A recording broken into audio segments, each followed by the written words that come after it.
교회였죠. 그만큼 서만학 교회는 주님 보시기에 정말 충성을 다했고 목숨을 다해서 많은 고난들을 겪었지만 끝까지 이겼던 곳이었던 것이죠.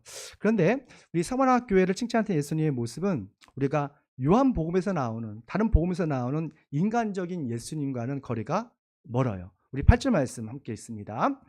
처음이며 마지막이요 죽으셨다가 살아계신 분이 이렇게 말씀하셨다. 우리 요한계시록 쭉 읽다 보면 이 말씀이 참 많이 나옵니다. 처음이요 마지막이야. 그리고 또 알파요 오메가이신 예수 그리스도라는 말이 참 많이 합니다. 그 몇 가지 의미가 있는데, 예수님은 시간의 창조주이시고 모든 역사를 주관하신 하나님, 성자 하나님이라는 것을 의미하고 있어요. 예수님께서 죽음을 이기시고 부활하셨잖아요. 그분은 영원하신 성자 하나님이라는 것을 우리는 알파요 오메가이신, 처음과 마지막이시라는 이 단어 속에 포함되어 있는 것이죠. 히브리서 13장 8절 말씀에 이렇게 말하고 있습니다. 예수 보여주셔야 돼요. 예수 그리스도께서는 어제나 오늘이나 영원히 한결같은 분이다. 영원하신, 그러니까 예수님의 입장에서는 현재, 과거, 장차 오실 그 분, 그러니까 모든 시간과 공간을 창조하시고 모든 역사와 종말을 계획하시고 완성하실 영원하신 하나님이라고 말하고 있어요. 또한 성경은 예수님을 통해서 세상이 창조되었고 예수님을 위해서 세상이 창조되었다고 말하고 있습니다. 골로새서 1장 16절 말씀이죠. 있습니다. 만물이 그분 안에서 창조되었고 있었습니다. 모든 것이 그분으로 말미암아 창조되었고 그분을 위하여 창조되었습니다. 그래서 그분은 누구실까요? 바로 예수 그리스도예요. 그래요. 그러니까 모든 만물이 예수님을 통해서 창조되었고 예수님을 위해서, 그러니까 우리의 살아가는 존재 이유가 예수님께 찬양과 경배를 드리고 영광스러운 삶을 살게 하는 것이 바로 우리의 삶의 목적이라고 말하고 있어요. 그분은 바로 예수 그리스도십니다. 예수님께서 하나님과 함께 세상을 창조하셨기 때문에 세상의 모든 역사를 주관하시고 우리의 인생도 주관해 주시고 또한 우주 만물도 질서정연하게 주관하시고 운영하시는 것을 보게 됩니다. 근데 그 예수님이 뭐가 되신 거예요? 우리를 사랑하셔서 인간이 되신 거예요. 우리를 사랑하셔서 우리 죄를 용서하기 위해 십자가에 죽으시고 부활하셔서 지금 이 자리에 이곳에 우리와 동행하시는 것이죠. 우리가 처음과 마지막이신 예수님을 제대로 믿는다면 이 험난한 세상에서 두려울 것이 없어요. 무서울 것이 없어요.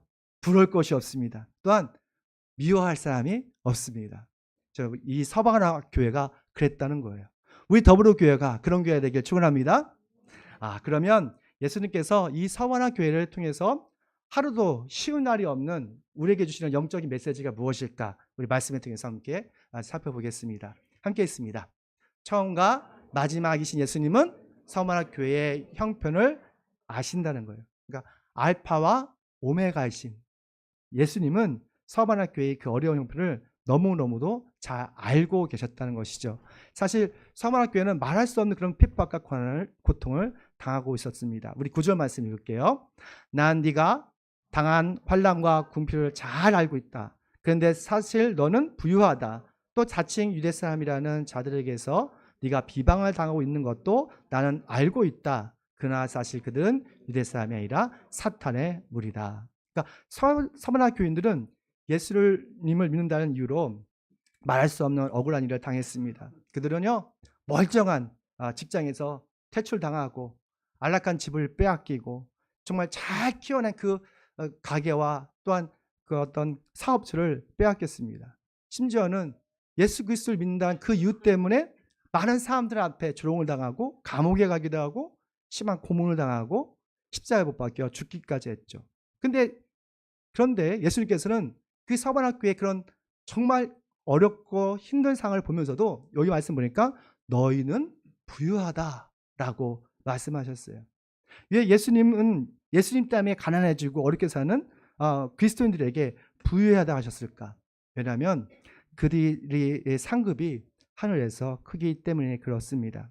지금 우리 예수님 때문에 우리의 재산과 건강을 빼앗기고 힘들게 사는 사람들이 우리나라는 그렇게 많지는 않지만 조금만 나가도 많은 것을 보게 돼요. 우리가 섬기는 우리 안경수 선교사님의 그 모르타니아 그 지역만 가봐도 많은 사람들이 예수님을 믿는다는 이유로 직장을 잃어버리고 그의 자녀들은 학교도 못 가고 주민등록증도 받지 못해서 평생 그 사회 부정원자로 살더라고요. 중국만 가봐도 또 그리스도인들이 많이 핍박을 당하고 있지 않습니까? 그럼에도 불구하고 그곳에 살고 있는 그리스도인들은 신앙을 포기하지 않아요. 기꺼이 가난하고 기꺼이 고통받는 것을 선택합니다. 왜 그럴까요? 바로 영원하신 예수님을 만났기 때문에 그래요. 그리고 하늘나라에 대한 소망이 있고 굳센 믿음이 있기 때문에 그 어려움을 겪고 이겨내는 거예요. 그래서 우리 교회가 작지만 그곳에 컴패션 사역을 시작했고 그곳에 있는 무명의 그리스도인들의 자녀들에게 학교를 보내는 사역을 하고 다른 교회에 모여서 한 30명, 40명이 되었어요. 놀랍지 않습니까? 근데 이것이 놀랍게도 내년부터는 엄청난 큰 변화를 있게 됐습니다. 바로 한국 정부와 연결돼서 그 지역의 그 선교지를 변화시키게 됐어요. 바로 무명의 그리스도인 자녀들에게도 전에는 주민등록증이 안 나왔는데 주민등록증을 발급하게 되어졌고 공립학교에서도 학교를 보내게 되는 그런 놀라운 어떤 기적을 경험하게 되었습니다. 우리의 작은 헌신이 큰 복음의 변화를 일으키고 있는 것이죠. 이러한 놀라운 일들을 여러분 우리 더불어교회가 작지만 시작했다는 거예요. 우리 고린도후서 6장 10절 말씀입니다. 함께 있습니다. 근실함한 사람 같으나 항상 기뻐하고 가난한 사람 같으나 많은 사람을 부유하게 하고 아무것도 가지지 않은 사람 같으나 모든 것을 가진 사람입니다. 아멘. 이 말씀은 예수님을 위해서 헌신하고 섬기는 바로 여러분에게 하신 말씀을 믿습니다. 우리가 주님 운행교회에서 하는 모든 작은 봉사들 나와서 찬양을 하고 찬양 인도를 하고 그리고 악기를 다루고 또 기도로 대표 기도를 해주고 부엌에서 식사를 하고 찬양 봉사를 하고 주차위원도 하고 이 모든 헌신과 수고가 예수님 보시기에는 우리 보기에는 별거 아닌 것처럼 보일 수 있지만 예수님 보기에는요 그것이 그리스도의 상처가 되고 또한 하늘의 면류관이 될 걸 믿습니다. 또 보니까 알파와 오메가이신 예수님께서 나는 알고 있다라고 말씀하시잖아요. 자꾸 그렇죠? 그러니까 자칭 유대인이라고 사람하지만 너희를 괴롭히는 그 사람들이 사실은 누구다? 사탄의 무리라고 말씀하고 계세요. 그래서 알고 있다는 말이 전 마음에 와닿았어요. 예수님은 성원학교인들의 배고픔, 죽을 것 같은 그 압박감, 어려운 상황을 누구보다 잘 알고 계십니다. 왜냐하면 예수님은 그들과 함께 동행하고 계시기 때문이에요. 지금도 예수님께서는 우리의 모든 어려운 상황과 형편을 잘 아신다고 말씀하고 계세요. 좀 억울하고 정말 안담한 그런 상황을 나 자신보다 주님께서 아십니다. 왜냐하면 주님께서 나와 항상 함께 동행하시기 때문에 그렇죠. 그래서 우리가 잠시 이런 어려움들을 불평할 것이 아니라 주님께 맡길 때 기도로 맡기면 주님께서 끝까지 책임져 주시고 선한 길로 인도해 주실 걸 믿습니다. 두 번째입니다. 함께 읽을게요. 처음과 마지막이신 예수님은 서문학교에서 죽도록 충성하고 하십니다. 참 예수님이 그 말할 수 없는 고통을 당하고 있는 서바나 교인들에게 그냥 어줍지 않은 위로를 하지 않으세요. 그리고 죽도록 충성하라 라는 아주 강건한 말씀을 하십니다. 10절 말씀이죠. 우리 함께 읽을게요. 네가 장차 받을 권을 두려워하지 말아라. 악마가 너희를 시험하려고 넘어뜨리려고 너희를 열흘 동안 환난을 당할 것이다. 죽도록 충성하여라. 그러면 내가 생명의 열량을 너에게 주겠다. 아멘. 사실 서원한 교인들만큼 이게 힘들게 산 사람들은 그렇게 많지 않았거든요. 정말 매일매일마다 숨이 막히고 어렵고 힘들었거든요. 살아가는 자녀들을 잃어야 했고 그리고 정말 어떤 가족이 화형당하는 것을 봐야 됐고 십자가에 못 박혀 죽는 것을 보아야 했거든요. 게다가 우리처럼 주일마다 와서 하나님을 높이 찬양하고 경배하고 이 말씀을 마음껏 들을 수 있는 것도 아니었거든요. 항상 숨죽이면서 두세 사람이 카타콤에 모여서 조곤조곤 예수님 이야기하고 기도하고 그런 정말 마음 졸이면서 신앙생활을 했던 상황이었거든요. 그럼 이런 상황에서 예수님은 적어도 이렇게 조금 곧 고난이 끝날 거야. 좋은 날이 있을 거야. 라는 희망의 메시지를 보내야 되잖아요. 근데 지금 예수님께서 뭐라고 말씀하시는 거예요? 너 마음 단단히 먹어. 지금까지는 아무것도 아니야. 지금부터 고난이 시작될 거야. 다만 10일, 열흘 동안만 고난을 당할 거야. 지금부터 진짜 고난이 당할 거라고 말해요. 우리가 인간적으로 보면 예수님이 너무 야속한 마음이 들 수도 있을 것 같아요. 사실 요한계시록에 나온 7개 중에서 가장 순교자가 많았던 교회가 서머나 교회입니다. 가장 아주 힘들게 고난받았던 교회거든요. 알파와 오메가이신 전능하신 예수님이라면 이런 영적 전쟁을 멈추게 할 수 없었을까요? 그러니까 이 고난을 그냥 단번에 멈추게 할 수 있잖아요. 근데 예수님께서 멈추게 하지 않으세요. 왜 예수님께서는 우리에게 날마다 영적인 치열한 전쟁을 허락하시고 이런 다양한 고난을 허락하실까? 예수님은 우리 앞에 있는 고난을 없애시는 분이 아니라 그 고난을 이겨낼 수 있는 더 큰 은혜를 주시고 더 큰 믿음을 주시고 더 큰 능력을 주시는 것을 보게 됩니다. 왜냐하면 우리가 겪는 고통을 통해서 우리가 예수님과 동행하는 것을 경험할 수 있기 때문에 그렇습니다. 우리가 약할 때 하나님의 은혜와 예수님의 은혜가 더 빛이 난다고 성경은 말하고 있어요. 그래서 사도 바울은 성령의 은사가 정말 강했거든요. 그럼에도 불구하고 자신의 몸에 있는 그 가시, 질병에 대해서 감사하는 것을 보게 돼요. 그런데 감사할 것은 이 성경에 보니까 이 고난에 정한 시간이 있더라고요. 여기 말씀 보니까 열흘, 10일 동안이라는 그 시간을 주셨잖아요. 우리가 지금 어렵고 힘들고 여러 가지 질병 때문에 어떤 경제적인 어려움 때문에 힘들어할 수 있잖아요. 근데 그것이 영원하지 않다는 거예요. 단 하나님께서 정하신 그 시간, 하나님께서 정하신 그 시간까지만 이 고난을 겪고 그 이후에는 자유하게 된다는 것이죠. 그러면서 예수님께서 우리에게 말씀하십니다. 두려워하지 말라. 우리 찬양에서 그러잖아요. 두려워하지 말라. 이 말씀 속에는 조금 생략된 부분이 있습니다.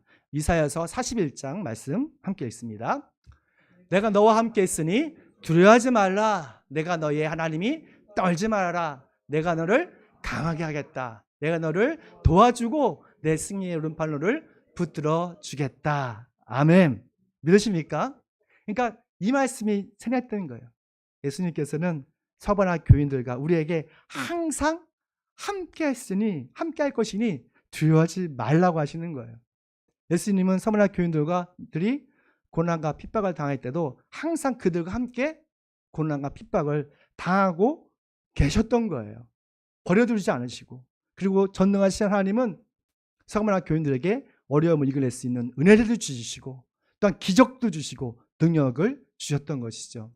아마도 서머나 교회에 사도행전에 나오는 많은 기적들이, 성령의 기적들이 많잖아요. 우리가 굶주렸을 때 기도했더니 누군가 밥을 갖다 주고, 또한 병들어 죽어가는 사람들에게 기도했더니 그 사람들이 살아나는 그런 기적들이 많이 일어났던 것이죠. 예수님은 우리의 고난 자체를 없애주시는 분이 아니라 그 고난을 이겨낼 수 있는 그런 은혜와 능력을 주시는 하나님이십니다. 그래서 우리는 고난을 통해서 우리의 연약함을 인정하고 하나님의 은혜를 더 깊이 경험함을 통해서 축복을 누릴 수 있는 것이죠. 그래서 필립이 암시는 고통이라는 선물이라는 책을 썼는데 그런 말을 하더라고요. 고통이 선물이래요. 왜냐하면 주님 안에서 고통은 하나님의 은혜를 내가 경험할 수 있으니까, 체험할 수 있으니까 그것이 축복의 통로라고 말하고 있습니다. 우리도 우리의 겪는 어려움 자체를 없애달라고 기도하기보다 그 고통을 이길 수 있는 그런 큰 은혜를 달라고, 더 큰 은혜를 달라고, 더 큰 믿음을 달라고, 능력을 달라고 기도하는 저희 여러분 되시길 축원합니다. 그러면 하나님의 그런 놀라운 축복을 경험하게 될 것입니다. 마지막으로 예수님께서 죽도록 충성한 믿음의 사람들에게 어떤 복을 주실까? 세 번째입니다. 함께 있습니다. 처음과 마지막이신 예수님은 이기는 사람들에게 영원한 약속을 하십니다. 아멘. 우리 11절 말씀 읽을게요. 자, 성령이 교회들에게 하시는 말씀을 들어라. 사망의 둘째 사망의 해. 그 해라는 것은 태양이 아니라 그 데미지입니다. 그 고통이죠. 해를 받지 않을 것이다라고 말하고 있어요. 지금부터는 우리가 믿음으로 귀가 열렸으면 좋겠어요. 좀 영적인 이야기를 조금 제가 하려고 합니다. 우리가 영적으로 세상 사람들 싹 스캔해 보면 살아있으나 죽은 사람이 있고 죽었지만 살아있는 사람이 있습니다. 예수를 믿지 않은 사람은 살아있지만 영혼에 죽었기 때문에 죽음의 악취가 나죠. 예수를 믿는 사람은 죽어도 영혼이 살아있기 때문에 살아있습니다. 그래서 예수님께서 마리아에게 이렇게 질문을 하셨잖아요. 요한복음 11장 25절, 너무 유명한 말씀이죠. 예수께서 마리아에게 말씀하셨다. 나는 부활이요 생명이니 날 믿는 사람은 죽어도 살고 살아서 날 믿는 사람은 영원히 죽지 아니할 것이다. 네가 이것을 믿느냐? 여러분, 이 말씀을 믿으십니까? 난 믿습니다. 사랑하는 여러분, 여러분은 살아있는 사람이에요? 아니면 죽어있는 사람이에요? 아니, 육신을 말하는 게 아닙니다. 주 예수 안에서 우리 모두가 살아있는 사람이 되기를 소망합니다. 육신의 삶이 아니라 성령의 삶이 되어야 우리가 둘째 사망을 당하지 않는 축복을 누리게 되는 거예요. 요한계시록 보면 첫째 사망이 있고 둘째 사망에 대해서 이야기해요. 그러니까 첫째 사망은 육신의 죽음을 의미하고 둘째 사망은 뭐의 죽음을 의미하는 거예요? 영혼의 죽음을 의미하는 거예요. 사람은 영혼과 몸으로 돼 있잖아요. 그렇잖아요. 왜냐하면 하나님께서 흙으로 사람의 몸을 만드셨어요. 그리고 그 궤에 생기를 넣어주심으로 사람이 되었어요. 그렇기 때문에 인간은 영혼과 몸이 있어요. 저 여기 광풍으로 쭉 따라가 보면 21이 써 있을 거예요. 21g. 그 인간의 짐승의 그 영혼의 무게를 21g이라 하잖아요. 그래서 21g이라고 하는 겁니다. 여튼 하나님께서 그렇게 영혼과 몸을 흙과 또한 생기를 넣어서 창조하셨어요. 그래서 우리는 예수님을 믿고 죽으면 몸은 흙으로 가지만 영혼은 어디로 가요? 하늘나라로 가요. 근데 더 정확하게 말하면 하늘나라 아니라 낙원, 파라다이스라고 해요. 누가복음에 보면 알 수가 있어요. 그리고 예수를 믿지 않고 죽으면 몸은 흙으로 가고 영혼은 어디로 가요? 바로 지옥. 성경에 보면 아비소스, 음부라고 해요. 그러니까 지옥이라는 말 안에 그 안에 아비소스, 음부가 있는 거고 하늘나라라는 곳에 그 앞에 낙원이 있는 것이죠. 여튼 이 전체를 우리는 천국이라고 일반적으로 하고 이런 지옥이라고 합니다. 근데 주 예수님께서 약속을 하셨어요. 내가 다시 오겠다라고. 예수님은 거짓말장이 아니시죠? 주님께서 오실 때 천군천사와 함께 구름을 타고 오신다고 말씀하셨대요. 그러면서 그때에 사람의 영혼은 낙원에서 함께 오는 거예요. 그리고 아비소스에서 또는 낙원과 아비소스에서 그러니까 나와 있는 몸과 연합해서 신령한 몸이 되는 것이죠. 예수자는 부활의 몸이 되는 것이죠. 예수님을 믿는 사람은 어떻게? 생명의 부활로 신령한 몸으로, 그리고 믿지 않았던 사람들은 뭐로? 사망의 몸으로 부활하게 됩니다. 그리고 종말의 때에 주 예수님은 악한 마귀와 함께 이 사망의 몸으로 부활한 이 모든 사람들을 지옥불에 던져 버리시는 거예요. 근데 이 지옥불은 영원한 것이죠. 이것이 둘째 사망입니다. 요한계시록 20장 13절 말씀 함께 읽습니다. 그들은 각각 자기들의 행위대로 심판을 받았습니다. 그리고 사망과 지옥이 불바다에 던져졌습니다. 이 불바다가 둘째 사망입니다. 잘 보면 사망과 지옥이랬어요. 그렇죠? 사망. 그러니까 모든 사람들이 죽은 사람들. 그렇죠? 그러니까 죽어서 주님 오셨을 때에 그 사람들이 사망의 부활로 했던 사람들, 심지어는 지옥에 있던 많은 그런 지옥까지도 불바다에 던진다고 말하고 있어요. 되게 무서운 말씀이에요. 저를 염려하시는 거 너무 감사한데 사실은 신앙생활을 예수님을 잘 대충 믿는 것을 보면서 그게 더 걱정이 많이 돼요. 특히 요즘 20대, 30대들이 하나님을 많이 떠나고 있습니다. 우리가 20대, 30대를 위해서 정말 눈물 흘리면서 대신 기도하고 우리가 대신 회개할 때요. 우리 신앙생활은 장난이 아닙니다. 생명을 걸고 운명을 예수님께 걸고 신앙생활을 하는 거예요. 어떤 사람은 교회 다니는 것을 학교 다니는 것처럼, 학원 다니는 것처럼 다니는 분들이 계세요. 그런 수준이 아니에요. 예수님이 우리를 위해서 어떤 희생적인 사랑을 하셨는지 안다면 예수님께 우리의 인생과 운명을 걸 수가 있는 거예요. 예수님은 우리의 모든 죄를 대속하시려고 십자가에 죽으시고, 또한 우리를 의롭게 하시고, 또한 영광받기 위해서 부활하셔서 지금 우리와 함께 하십니다. 믿으시죠? 우리가 예수님께 죽도록 충성하면 우리도 서번한 교인들처럼 생명의 면류관을 받을 걸 믿습니다. 또한 첫째 사망, 둘째 사망에서 자유하는 성결한 하나님의 자녀가 될 걸 믿습니다. 우리 함께 기도하시겠습니다. 우리의 처음과 마지막이 되시고 알파와 오메가가 되신 살아계신 하나님 아버지를 찬양합니다. 우리의 어려운 상황과 형편을 아시고 주의 우린손으로 우리를 항상 보호하시고 인도하셔서 2024년 마지막 주까지 우리가 주님 앞에 서 있음을 보게 됩니다. 주님 감사합니다. 우리 어떤 고난과 어려움 속에서도 우리의 믿음을 잃지 않고 굳센 믿음을 허락해 주셔서 이 어려움을 이길 수 있는 우리 성도들 되게 도와주시옵소서. 또한 서만학 교회처럼 우리 모두가 예수님께 죽도록 충성함을 통해서 생명의 면류관을 받고 영원한 생명을 누릴 수 있는 하나님의 성결한 자녀들 되게 도와주시옵소서. 이 모든 말씀 예수님의 이름으로 기도드립니다. 아멘. 네, 감사합니다. 우리 모두 일어나